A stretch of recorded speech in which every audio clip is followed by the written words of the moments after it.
देख सकते हैं हमारे बड़े भाई चंद्रशेखर आज़ाद जी ने हमारे कन्नौज की धरती से कपूरपुर खेल मैदान से दौड़ना शुरू कर दिया है।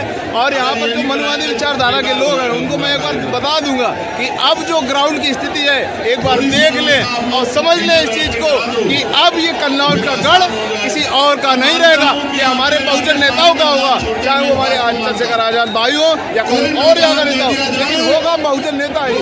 अब जो ये लोग कहते हैं कि कन्नौज हमारा गढ़ है वो नहीं होगा। अब यहाँ पे उत्तर प्रदेश की राजनीति बदलने वाली है। हमारे बड़े भाई चंद्रशेखर आज़ाद जी के जरिए जो आज़ाद जी की लहर चल रही है, जगह जगह पे रैलियों का रिकॉर्ड टूटता जा रहा है। आप देख सकते हैं एक ऐसी मील जो चल रही है यहाँ पर, एक तरफ जो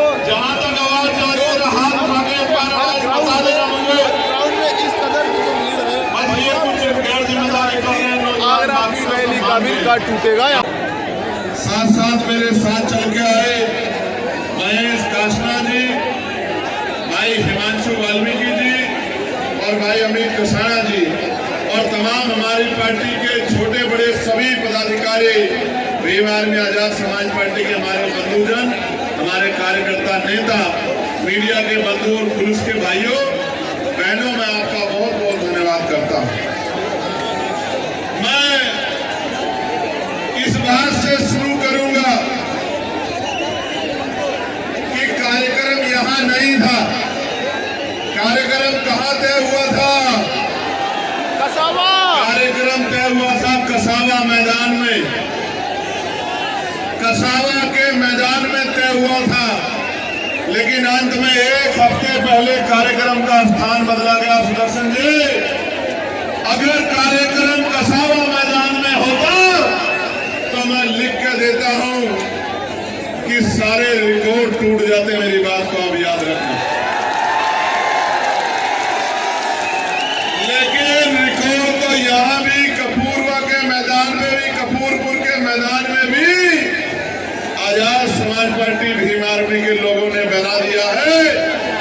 ऐसी सभाएं चुनाव में भी नहीं होती जैसा कार्यक्रम आपने जो है अपनी मेहनत की कमाई से कराने का काम किया। और नौजवानों का जो जोश है, जो नौजवानों का जोश है वो देखने को है।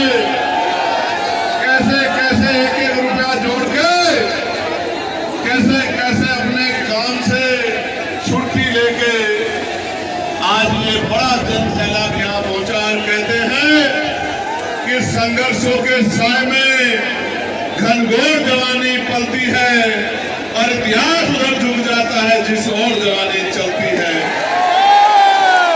ये वो नौजवान है जो अपना आदर्श बाबा साहब अम्बेडकर को मानते हैं। ये वो नौजवान है जो अपना आदर्श शहीद उधम सिंह जी को मानते हैं। ये वो आदर्श है जो अशफाक साहब को अपना आदर्श मानते हैं। ये जो नौजवान है जो शहीद आजम सरदार भगत सिंह जी को अपना आदर्श मानते हैं। और मैं आज कह रहा हूं कि अगर नौजवान ठान ले तो वो दिन दूर नहीं है कि उत्तर प्रदेश में एक नया इतिहास, एक नया सुंदर भविष्य 2027 में लिखा जाएगा। प्यारे साथियों, मेरे दो प्यारे भाई सौरभ गौतम नौरंगपुर से और सत्येंद्र कुमार जो हमारे बूथ के कार्यकर्ता हैं, कल अपने कार्यक्रम को सफल बनाने के लिए मोटरसाइकिल से निकले थे। रास्ते में दुर्घटना के शिकार हुए और बड़े तकलीफ के साथ कहना पड़ रहा है कि भाई सौरभ गौतम हमारे बीच में नहीं रहे। सड़क दुर्घटना में वो हमें छोड़कर चले गए और सत्येंद्र कुमार घायल हैं। मैं कुदरत से प्रार्थना करता हूं कि भाई सौरभ जी के परिवार को ये दुख सहने की शक्ति दें और संबल दें।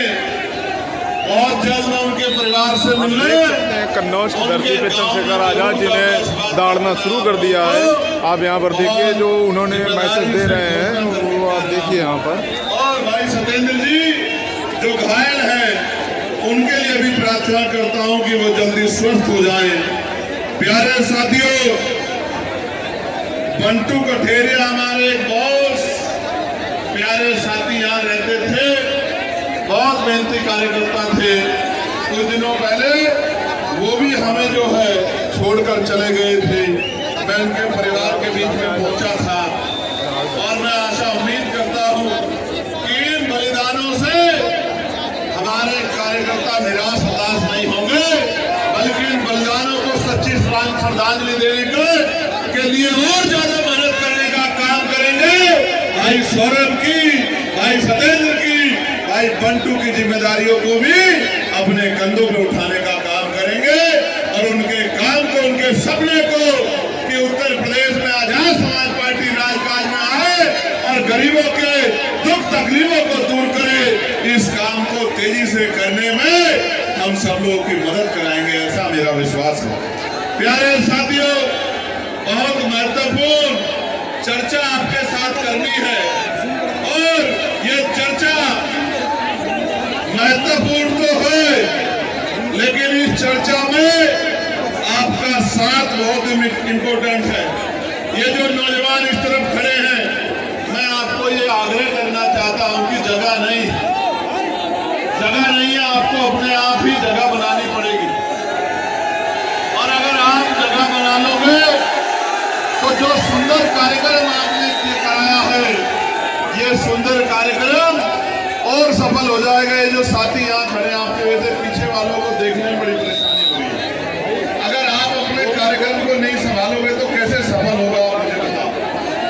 मैं आपको 1 मिनट का समय देता हूं कि आप जो खड़े हैं अपने अपने स्थानों को बैठ जाएं, जिससे आराम से इस कार्यक्रम में अपनी बात हम लोग रखें और आपकी बात दूर तक जाए।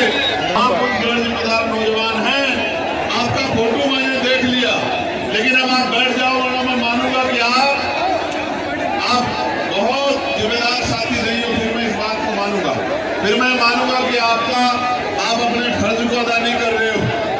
आप तो दुश्मन की